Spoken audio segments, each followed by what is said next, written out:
We want to thank our sponsor, the Herzog Foundation. The Herzog Foundation is committed to advancing top quality, Christ-centered K through 12 education to foster thriving families and communities. They offer a wealth of resources at no cost, designed to empower educators and uplift schools, fueling a movement of faith-driven learning. Educators and other Christian education leaders are invited to explore the Foundation's innovative tools and resources at herzogfoundation.com. Schools and educators will find particular value in the Herzog Foundation Institute's free professional development opportunities. These opportunities can be found at riseupchristianeducators.com/Herzog. That's riseupchristianeducators.com/Herzog. Hello to our Rise Up audience. My name is David Schmoos with Christian Educators, and I'm so excited you're with us here for part 2 of our series on identity. As we saw with Jamie Winship in part 1, our unique God-given identity is an invitation to be all that we are created to be in Him. We can stop comparing ourselves to others and step out in greater faith as the Spirit leads us, knowing that we are doing what He has called us to do. With us today is my friend Dawn Rao, who is a high school educator up in the great state of Washington, and she's also the author of The Ripple Effect of Love in the Classroom, which is a very powerful book. You'll see there on the screen. If you're looking for ideas how to transform the culture and the dynamics of your school, using a Christian club or a campus ministry as sort of a basis for that, man, amazing, great ideas in that book, and I highly recommend it to you. Dawn, thank you so much for being with us. Yeah, it's my pleasure. What an honor. It's so good to have you. Well, can you briefly share with us when and how this whole identity thing became really a defining part of you and your walk with the Lord? Well, it kind of came in stages. So back when I was about 30, I got injured and my jaw didn't work, and I was teaching and coaching and I couldn't open my mouth, and doctors were like, "You won't play sports again." And in that moment, I had to figure out who I was apart from sports. But then I had a deeper dive with it in 2018 when the Winships came to a camp. Specifically, Jamie was speaking. This was 2018 here in Vancouver, and he spoke 3 times a day for 4 or 5 days. And I just remember thinking, wow, if there was an altar call, I would run forward because this stuff resonates with me.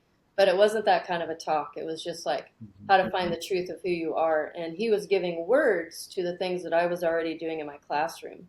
And so it made me go, oh my gosh, there's more to what I'm doing that will be even more effective. So then I invited him to come to my school, and he spoke in my classroom all day. And then he kind of demonstrated how you could do identity in my history classes as well as psychology classes. And then he spoke to the administrators, and then he did an assembly. And then he came at night and did another event that the Christian Club put on. Then after that, I also got into an intensive, which is at identityexchange.com, that Jamie and Donna run. That's their business. And I did an intensive, and we read a ton of books, and we met in person. This was when they lived out here on the West Coast. So I was fortunate to kind of be under their tutelage for several months, and we met in a cohort here in Vancouver, and it was a very rich experience. And since then, I created a class that applies a lot of this stuff in it. It's a psychology class. And then I can use it in my history classes too. And it can be part of SEL, social emotional learning standards. So there's a lot of ways to incorporate this into your teaching. Wonderful. That's how I got started. To our audience, I'm assuming if you're watching this, you've already watched part 1 of helping educators and students unlock their God-given identity and unique purpose with Jamie Winship, as Dawn mentioned. And I hope in watching that session, you've already started the process of hearing God speak your identity over you as an educator. And let me just say, if you haven't watched that session, I would say stop this session now and go watch that one first, because that will provide a lot of the backstory and understanding of what we're talking about here. Because we're going to assume that you've already watched that one. So some things, concepts, we're going to kind of take for granted and not spend a lot of time on. In this session, we're going to be asking the question, how can we practice this with our students? And let me say briefly that I know we have both public and private school teachers in our audience. For our private school teachers, obviously, this is going to be way easier because you can just say, hey, Jesus, would you come speak to my students, right? Through the Holy Spirit. With our public school students, it's going to look a little different. Okay, so Dawn and most of our examples is going to be really addressing that the idea of using this in public schools. But realize for our private school audience, man, you could just you could just do it much more explicitly than we're going to do it here. So understand that's why we're going to use some concepts like speak of unconditional love or things like that, because we want to make sure we're not breaking that establishment clause a barrier and putting our jobs in jeopardy in public schools. All right. So, Dawn, you've been doing this with your students, as you've already mentioned. When did you start doing this with your students? How did that? Maybe you already shared a little bit about that, but tell me more on that story. So got trained by them in 2019, developed the curriculum, put forward a class to the school board, and then in 2020 I rolled it out. But here's the thing: it was online because that's when school shut down. COVID, yeah. Yeah. You know what? It went pretty well online. Actually, students were showing up and they were learning their identity, and I could weave it into the psychology really easily. So basically, since 2020, I've been using it really effectively in all of my classes. Excellent. But I have a lot I can still add in. Like I need to keep honing my Sure. skill at it too. Yeah. And how do you fit it into your curriculum? Okay, well, in history class, let's start there. So just picture a world studies class, and we're studying imperialism, for example. I can talk about worldview. So I Hmm. believe I gave a slide for that. Now, Hmm. the slide that you're going to see, I'm writing a book right now with the help of a friend, and we have done K to 2, and we have done 3 to 5. So I don't have slides yet for high school. But if you go to the slide that says different worldviews, it should be the third one. There it is. Kids are going to see that they're either part of separation worldview or connection worldview. Now, this is super simplistic because we're talking K2, 3, 5. In a high school setting, I have a list of what separation looks like, and I have a list of what connection looks like. So, in a connection worldview, when you're talking about imperialism, you have one country taking over another because they think they don't have enough. And so Yes. they don't believe that their resources they have in their own country are enough. And so they go imperialize and tend to ruin another country. Well, when I'm doing that and I finish up, there's a list on both sides, kind of like this, where the kids can look at it and go, oh, I've had kids do this where they say, Mrs. Rao, this kind of applies to me as an individual. And I'm like, yeah, it does. So if you look at the connection side, you can see where you're lining up pretty well. But you can also look at the separation side and be like, oh, do you ever think you're not enough? Do you have a fixed mindset like you think you can't grow anymore? Are you self focused? And I can take that information and teach them more about themselves. Now, in a history class, that's a pretty quick lesson. That's a day, maybe a day and a half. And then if I have SEL time, then I could incorporate much more discussion on something like that. Mm. So Mm. that's how I put it in history. As far as psychology goes, Hmm. we could go back to slide 1, and that would be taking a look at their emotions. Now, once Hmm. again, this is K to 2, 3 to 5, and then I can kind of tell you how I do it at the high school level too. Hmm. So let's say kids are coming in your room and you're working on a lesson, and you can just sense that the room is a little off that day. You could Hmm. have the kids stop and take a look at their emotions. Now, at the elementary level, you might need to have an emotion wheel, and that emotion wheel might need to be pictures. At the high school level, you could have an emotion wheel with words, and there's plenty of them on the internet. And then you can have them identify their emotion, just like this. Let's say the kid feels scared, and then you ask them, where do you feel it? I feel it in my fingers and in my heartbeat. And then that's good that they're learning to listen to their emotion, because a lot of us grow up thinking, I'm going to stuff my emotion. I don't Yeah. have a voice in my house. I don't have a voice at school. I can't be vulnerable. And so we learn to stuff. We can do freeze, flight, or fight. And in this case, you really want to teach the kids how to listen to their emotion. And then if you Hmm. go to the next slide, what's beautiful about this one is you can take a look at the emotions and determine if they're a lie or a truth. Okay? So you can ask yourself, what are my feelings? Or ask the students, what do your feelings tell you? Like, what are you believing about yourself? And then the students can ask themselves, is this a belief true or is this belief a lie? Now, it could be that a kid has a true emotion that's sad, like maybe they've had a pet die or a relative die. In this case, I think this is so powerful.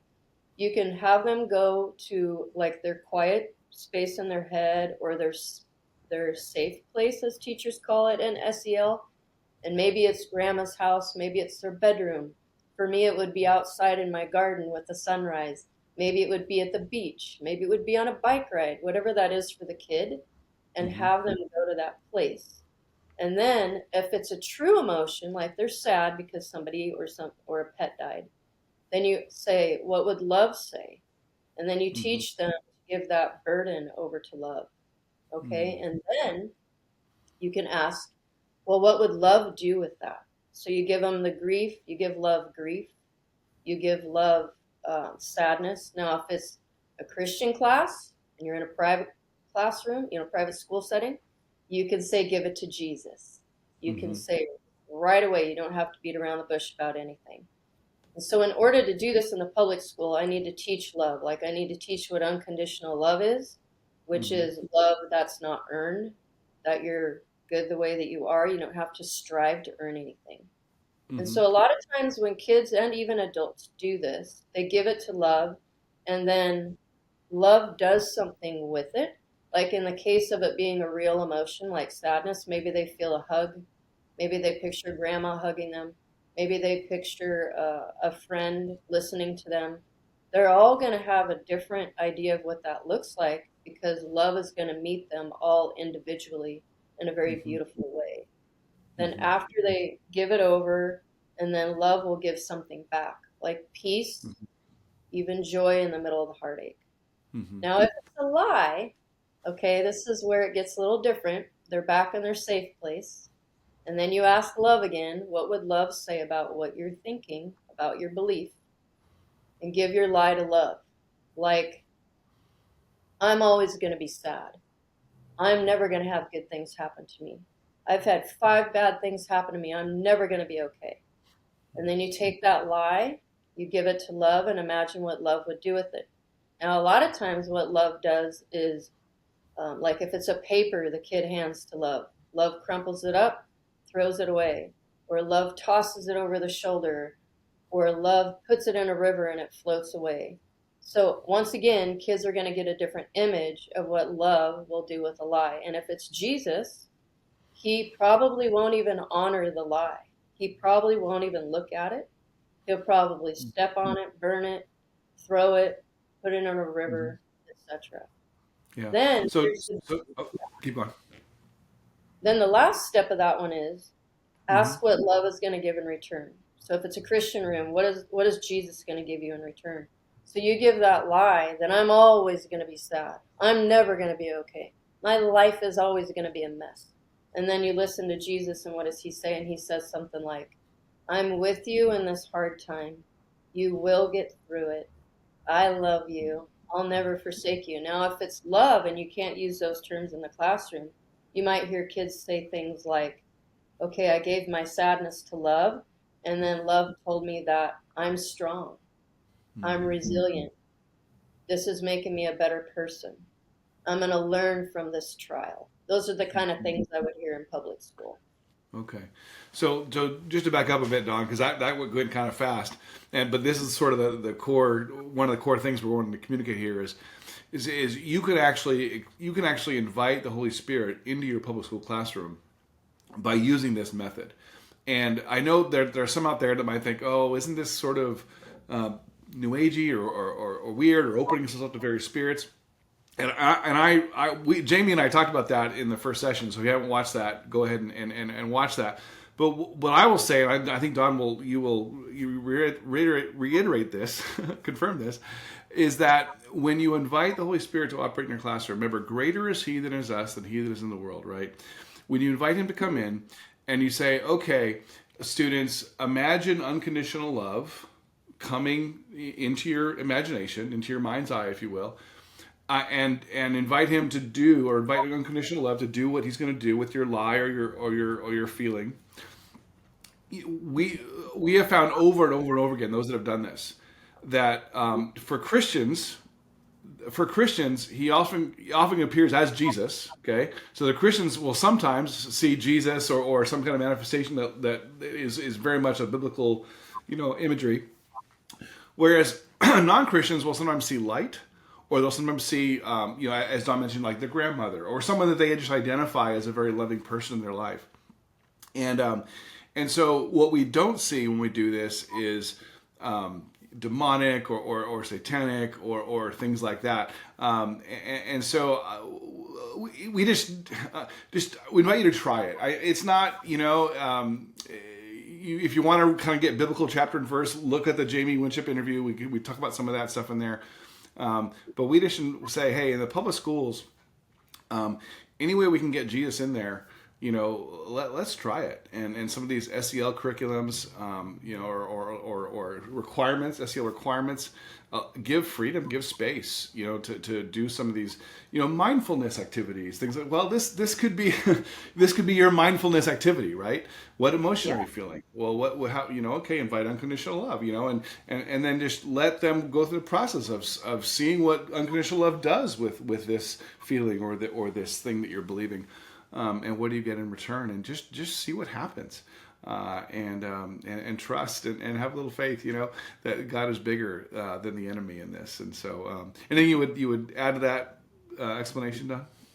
Yeah, I would say, I'm always praying, right? So Mm-hmm. I can sense the room and I can pray while the kids are asking love what love's going to do with the burden or what love's going to do with the lie. Obviously, not praying out loud, but I'm Mm-hmm. prayed up. I've prayed for every student in my room. I have Mm-hmm. people praying for my kids in my room. So I've never had anything odd happen or weird. It's just been that they have this exchange happen, which is really healthy. Mm-hmm. And then this sets them up to now be able to hear their identity better. Because if a Mm-hmm. kid walks into the room and they're ticked off about what happened in the period before, in the case of high school, then I need to get them to be able to listen to what love is going to say to them, or Jesus, in the case of Mm-hmm. Christian school, is going to say to them. Mm-hmm. So I need their brain to be in a healthy space so that they can hear the truth. Okay, so then take us now to that next part of hearing their identity. How does that Yeah. connect to this, or does it? So it does connect. And so I have a little sheet here. I'm actually writing a book, which is all that scribble on the backboard there. And yeah, let me grab this piece of paper that's I do this all the time. So I would tell the kids, all right, so I need you to find your identity today. Let's say we've just done the personality unit. They've done a personality test. It's Myers-Briggs. Now we're going to go deeper to the core of who you are. And then I state this has nothing to do with sexual identity or gender identity. This is what you were made for, why you're alive at this moment, why you're on this planet.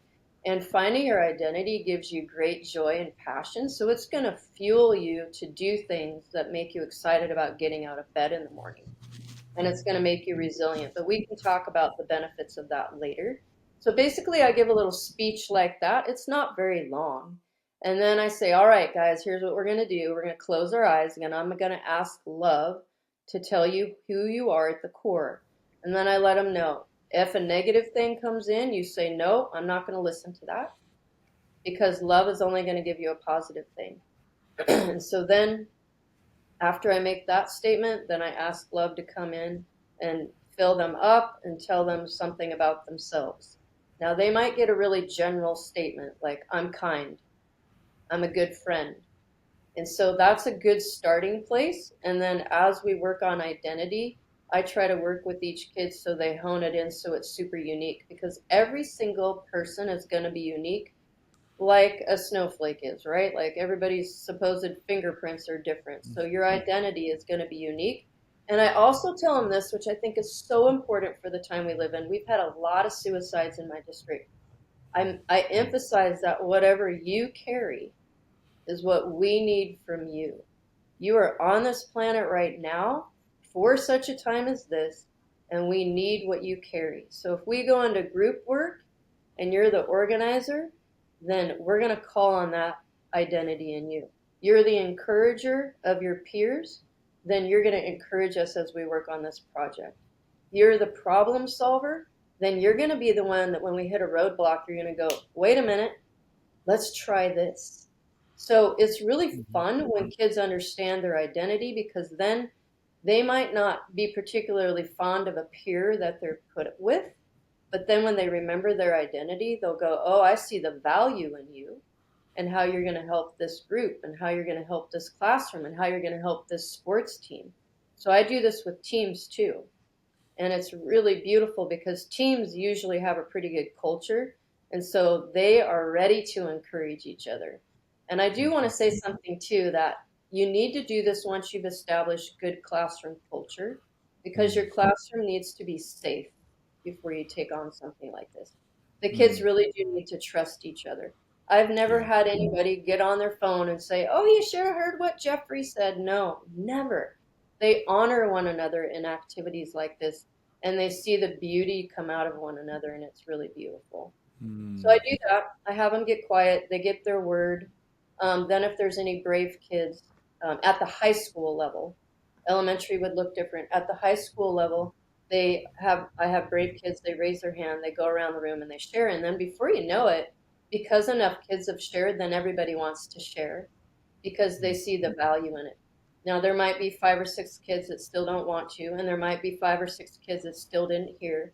That's okay. It's something we can continue to work on throughout the year, because I can revisit this over and over in my class. I So that's kind of, imagine I would imagine that, there's some emotion that comes out. I remember when I did this exercise one of the times. I did it once when I was reading through Jamie's book, Living Fearless, and then another time when we actually had Jamie at a summit that both you and I were at a few weeks ago. And I remember when I opened myself up and I listened, and the Lord spoke to me about something, and it's not something that I can repeat here because it's so specific to me, and it requires a bunch of backstory to even understand what it means. So it would be unhelpful for me to even say what it was. But I just sat there and wept for for a long time, because I realized, oh my gosh, that's exactly who I am, and I didn't see it until that moment, at least part of it. And I would imagine as you do this with students, you're going to have some of that kind of experience, yeah? yeah, wow, that's a really good point. So let's say you're back to the slide that's about the truth and the lie. When a kid realizes the truth, they can get emotional about that.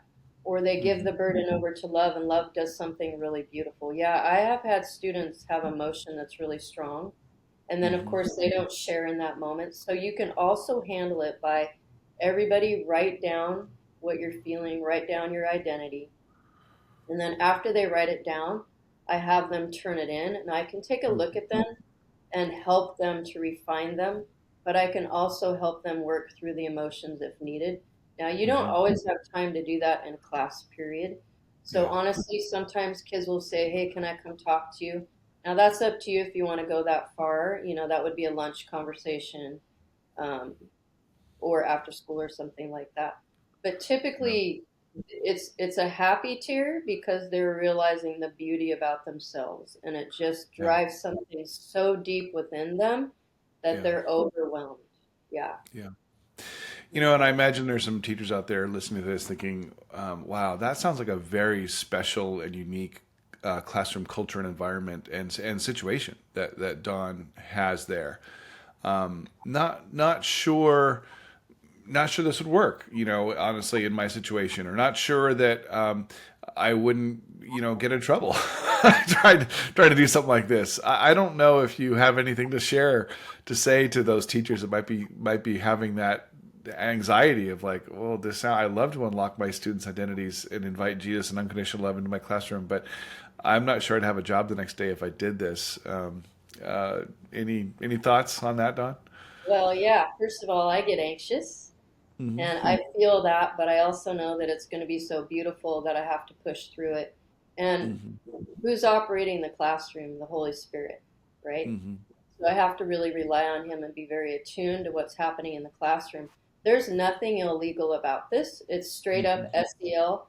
I've had teachers say to me, oh, I already do this in my room. They're already doing truth and lie. That's in SEL curriculum. To take it a step further and say, okay, who are you at the core? What does love tell you? Then that's just an extension of this that's even more powerful. There's nothing illegal about this. Yeah. Okay. All right, good word. And I could add, join, especially those of you in public school, join Christian educators, you know, and that way, if there is an issue, we can walk you through it. We can give you godly biblical counsel. I mean, we would help you to some extent, even if you aren't a member. But if you are a member, we certainly have additional resources to bring to bear in those situations. So, but yeah, we'd love to walk you through this, doing this, and praying for you as you do it as a ministry. So. All right, Don. I'd love to. I'm not sure where else we're going from here, but I do want to. Unless you want to go somewhere else first, but I do want to hear about some of the benefits you've seen in the lives of your students. Unless there's something else you wanted to hit before we got to that point. Oh, let's go ahead and do some benefits because I remember one year, this was a couple years ago, I had this chatty little girls in the back of the room and they were sophomores. And it was late in the year, right? It was probably like May. And I heard one of them say to her partner next to her, like in the row, "You're not acting in your identity right now. You're in your false identity." And they were calling each other out and they kind of laughed about it, but it was true. Like they were joking because they had such good relationship. But to get to that place in the room where kids could be like, whoa, wait a minute. So here's what happened last year. I had a couple of girls that were, well, they were best friends at the beginning of the year. And then about mid-year, they were kind of fighting over a boy.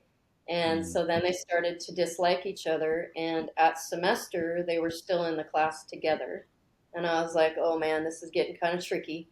But what happened is they would come in the room and they were still super great with me, but not super great with each other. And I can't say that their relationship ever got really great by the end of the year. They did stay to themselves and they never said anything disrespectful out loud so the class could hear. So that was good. They kept some self-control. But I could take one of the things that the Winships teach, and I absolutely love it. And it's like a slide that talks about how to identify if you're walking in your false self. And so here's some terms. Okay, now when I'm writing the book, I made the terms different for elementary school, but this is what you could look at for high school. So I just flash it up on the screen when the kids come in because I could sense their tension that they brought in the room, those two girls, and then it kind of spreads to the room and I need to stop that right away. And they don't know that I'm picking up on it.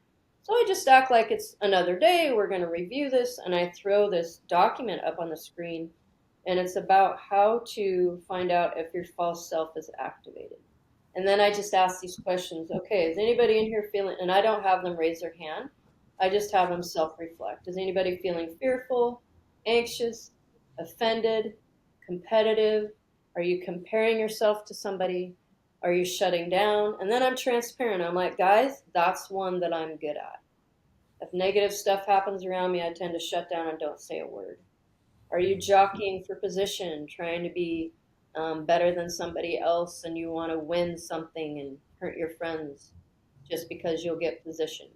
Are you being aggressive, accusatory? Are you wanting everybody's approval, constantly needing attention? Are you avoiding direct communication? Are you backstabbing, gossiping? Are you full of drama? And then you can just watch the kids go, oh man, I am walking in my false self. And then I just remind them, okay, remember, who are you? Mm-hmm. What's your truth? What do you know about yourself? What's the beauty in you? And how can you get out of this situation? And then I can go back to the slide about exchanging the lie for the truth. All right, you guys, let's take some of that negative emotion you have right now. Let's do a quick exchange. And not everybody's going to get rid of their negative emotion in a moment. You and I can't always do that. Sometimes it takes weeks or months to work through something. But a lot of times we can't.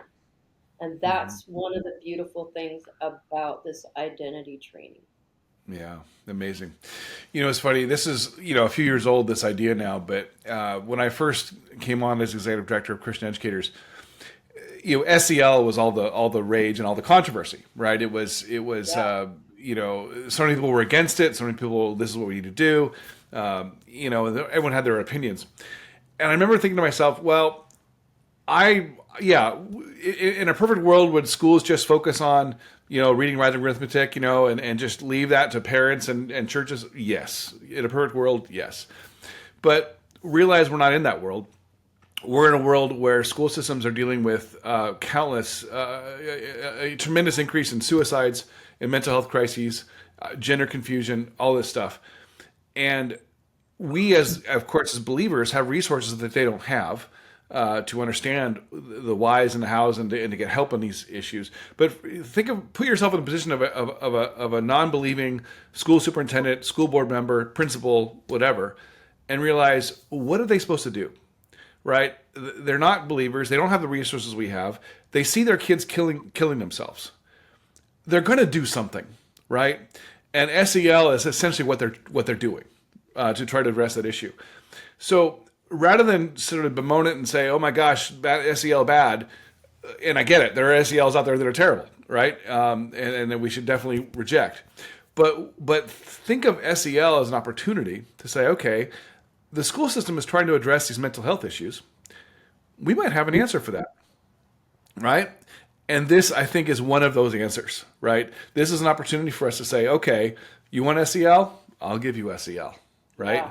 I'll give you SEL that will unlock these students' God-given identities, give them resources to look at who they really are in God's eyes, okay? And to grow in that understanding and appreciate themselves and value who they are, as being made in the image of God. Not that you can't say all those words in a public school classroom, but you can kind of put them on the path towards an understanding of that. And I just think that's so valuable. I have a school district in Oregon that got a hold of me through some friends because they knew what I was doing with identity. And their superintendent is a Christian, but she's in a public school. And so I had a meeting with them in July, and they want to do this for about 6 PLD lessons. And so they want to get trained on how to do this. So I'm willing to train people. If you can get the Winships to do it, that would be great. But there's going to be opportunities to get trained. So if you feel like you're uneasy, I'd be willing to talk with you a bit more and provide help.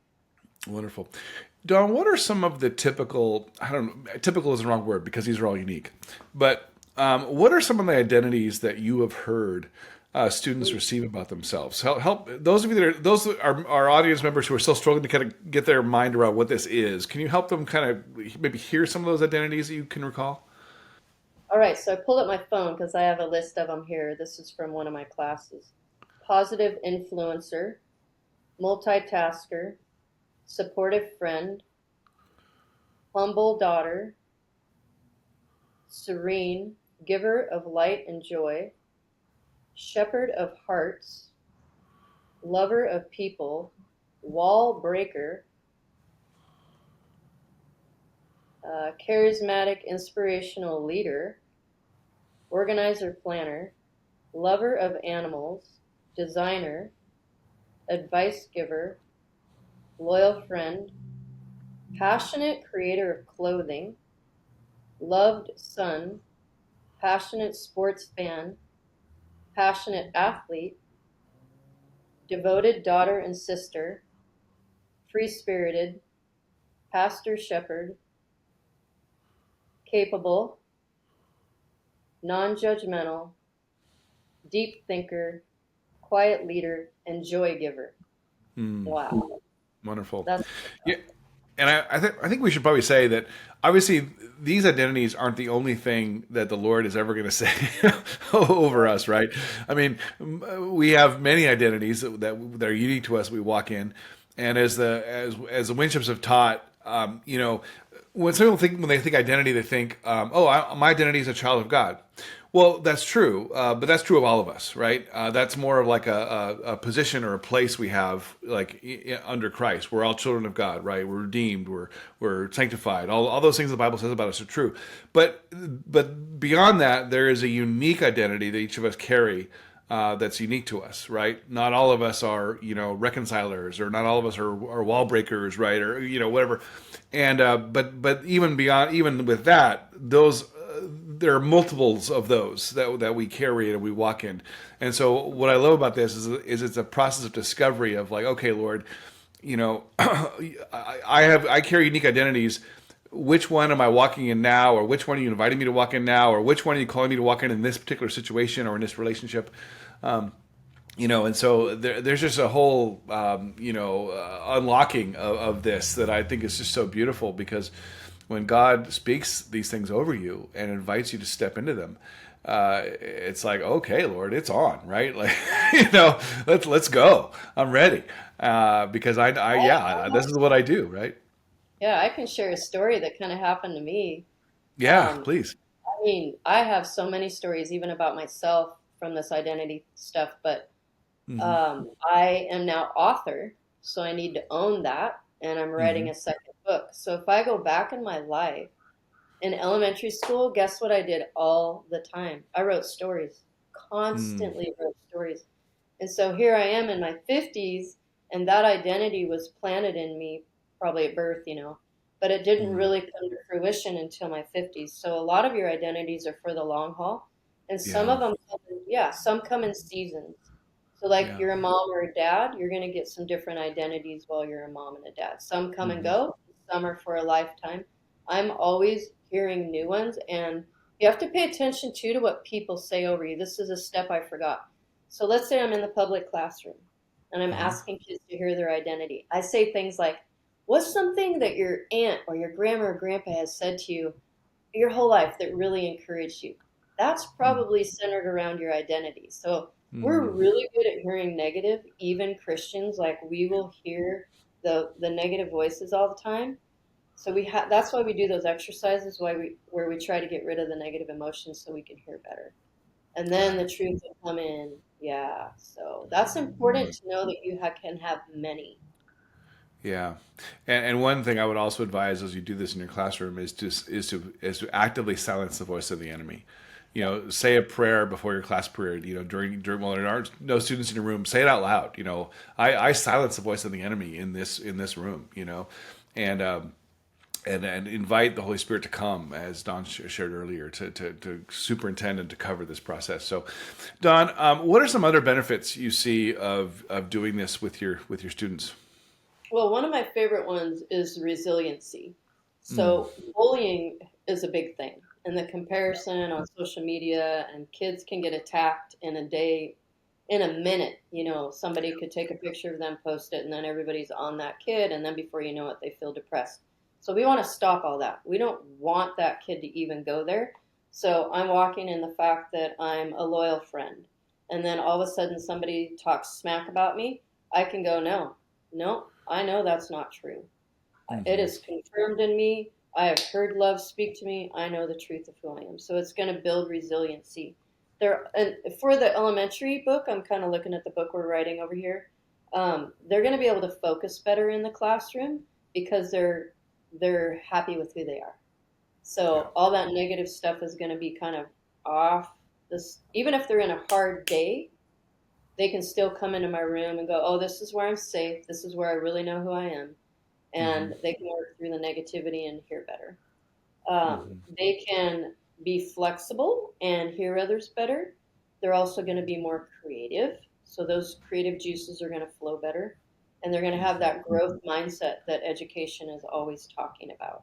So Yeah. those are a few things under resiliency that are really good. Wonderful. Wonderful. Yeah. All right, Don. Well, I'm out of questions. Is there anything else that you wanted to share about before we wrap this up? I think those are the main nuts and bolts. So I think we're good. Okay. All right. Would you pray for our educators as we close? Yes, I would love to. Lord, I thank you so much for every single educator that's listening today. I pray, God, that they would know without a shadow of a doubt that they're in education and they're on mission to love their students well. I pray, God, that they would hear their identities and that they would be fired up to love every single kid in the room and be able to call the gold out of every single kid in the room. Father, I thank you for your goodness, and I thank you that you're going to do great and mighty things and everybody's classrooms this year. In Jesus' name, amen. I do have Yeah. a powerful story I thought of while I was Okay. praying. Yeah, go Should I ahead. do that? Yeah, Okay. please. Okay. So a few years ago, we have a FedEx coming down the driveway, so the dogs can. Okay, I'll try. We'll try it. We'll see how it goes. Okay, so I had these boys. This was about 2019 when I just started doing identity, and I was teaching a history class. And it was the first day of school, and the principal came in my room, one of the principals, and said, "Dawn, come outside for a second." I said, "Okay." So I go outside, and she said, "Do you know who's in your classroom right now?" And I go, "Yeah, I know their reputation." There was like 5 boys that had a pretty bad reputation.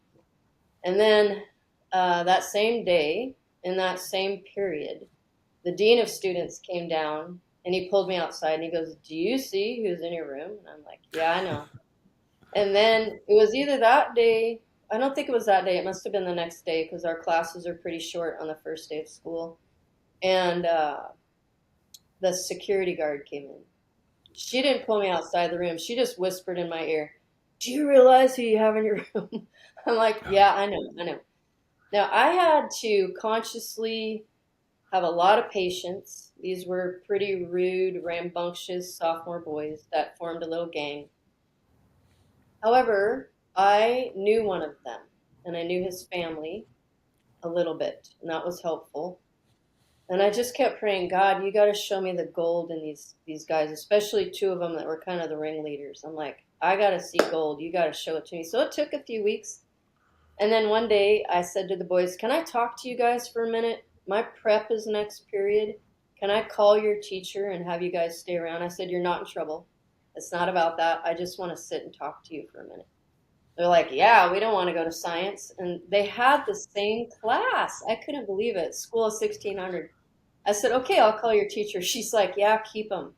Anything good you can do with them, do it." Right?